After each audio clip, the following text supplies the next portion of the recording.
Good afternoon. I'm delighted to be with you. My name is Geraldine Franklin and I am what you call Head of Transition and Primary Liaison at Willisborough Technical School for Boys. It's a great pleasure to have and an honour to actually be involved in this afternoon. I've been at the Poly for some time now. I came here about 16 years ago. Prior to that, I was a primary school teacher. And I'm very lucky in that the school have recognised that I have that additional knowledge, that additional background that really supports my role. And I think because I came from being in the primary sector, many of my years were in year 6, teaching year 6. And I used to get very concerned when I'd hand over the year 6 pupils to the secondary sector. And I would wonder if they were really going to listen to what I had to say. Someone would come in, they'd have their notepad, we'd write a few notes. And I always feared that those notes might go into a drawer or be forgotten. And I absolutely didn't want that.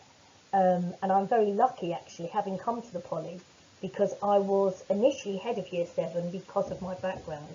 And then it was deemed that the whole area of transition is so big that actually it's worthy of making it a position in its own right in supporting the head of year. And because of those feelings I had of those primary children that I so readily handed over, but with that anxiety, that perhaps the information that I got for them and the time and the effort that I put into them might be forgotten in the secondary sector.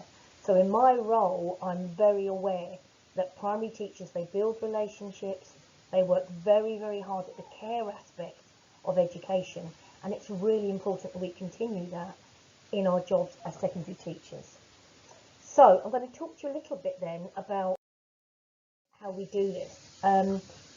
I think the most important thing to remember is that when parents are selecting a secondary school, they always want their sons and daughters to be cared for above everything else. Yes, they want to hear that the school has great results. Yes, it's great if the school has great facilities, it all looks very impressive. But ultimately, what they really want is for their children to be safe, to be happy, and to be cared for.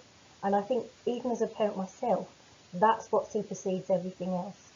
It is a massive decision for parents, a huge decision, probably the biggest decision they've made for many years in the course of their children's lives.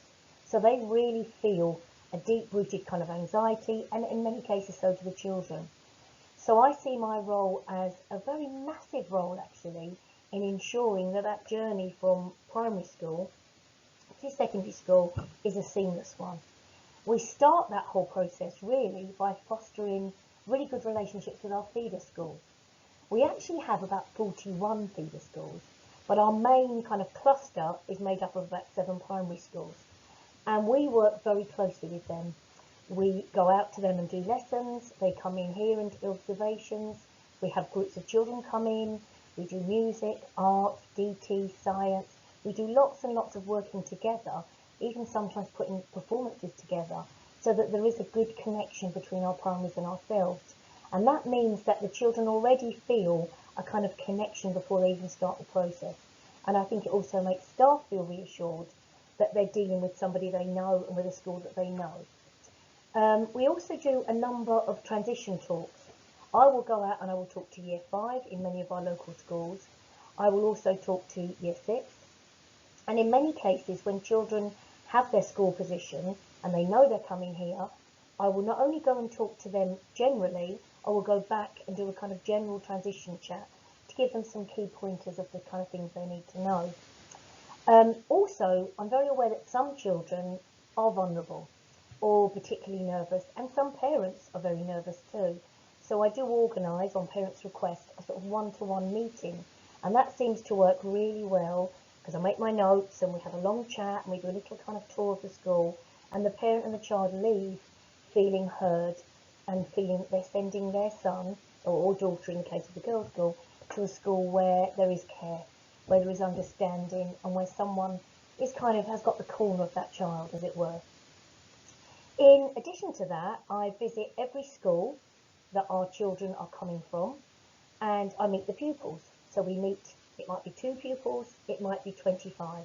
We meet in a room and I run through kind of the basics with them, and I also give them an opportunity to ask questions. And those first questions and that first meeting is so crucial, because they're anxious, they're unsure, and it's great that someone comes in and kind of says, come on, I'm here to support you, I'm here to be your first known person, and they really enjoy that encounter, and I really enjoy it too. I also meet with every single Year 6 primary school teacher to gain lots of information. Not information that I put in that drawer, or I hide under the bed, or I lose. It's information that we can really act on, so that we feel that we know the children before they even come to the school. Because I think that knowledge is power, and it also ensures that we give the children the best possible start, and it is very much part of that caring process. In addition to that, the other things that we do are we hold interviews. So although the child has already got their place at the Poly, they come in with their parent and they meet a member of staff. We close the school down for the afternoon, and the parent and the child come in, and we just ask them very basic questions. And it's really an opportunity again for the parent to come back into the building, the child to come back into the building, and for them to see a face that they will then recognise in September. Plus, it's a further opportunity to ease any anxiety with opportunities for questions, which there are always many of. We hold not one induction day, but two, as we feel that, again, that part of the journey prior to coming here is a crucial time. So the children have a traditional induction day, which all children have, and then we do a further one where we do some testing, which sounds a bit visible, not too pleasant, but it's also a further opportunity to have the children in. And each time they come in, that kind of sense of anxiety, that sense of not knowing, is supported, and they feel more relieved. We also do an additional induction day for those more vulnerable children, which is very valuable. They come in a very small group with their parents, or sometimes a representative of their school, and they have a kind of a very small, kind of much more structured session for them. Another thing we like to put into place, if we have the appropriate funding, and the last few years we've been lucky enough in having that, is a summer school. And we invite into the summer school those pupils who need additional transition support. Because not all children feel entirely ready for secondary school, and actually not all parents do. And that gives them a kind of a bridge between the primary sector and us. And then when they start properly in September, they've had that week or two with us in the summer that really sets them up. They get to meet some pupils, they get to meet some staff, they get to familiarise themselves with the building, and it really is a very powerful way of easing the process. Another thing we also do is some children have sort of quite deep-rooted needs. There's lots of mental health issues around currently, particularly due to COVID, and we work with a team called the MIST team, which is the Mental Health in Schools team.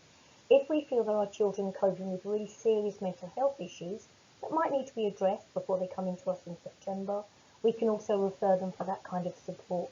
And again, that's bridging the gap, which is really important. Finally, I think one of the things that I take great pride in doing is, because I have information about every pupil coming in, I look at that information in great detail. I put it all together into a booklet that's workable for all the people who need to work with those children.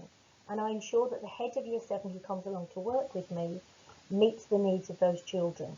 Now, those needs might be a simple transition group, which is just some TLC and some kind of guidance, or they might need mentoring, they might need counselling, they might need to be in our GSI stream, which is our grammar stream.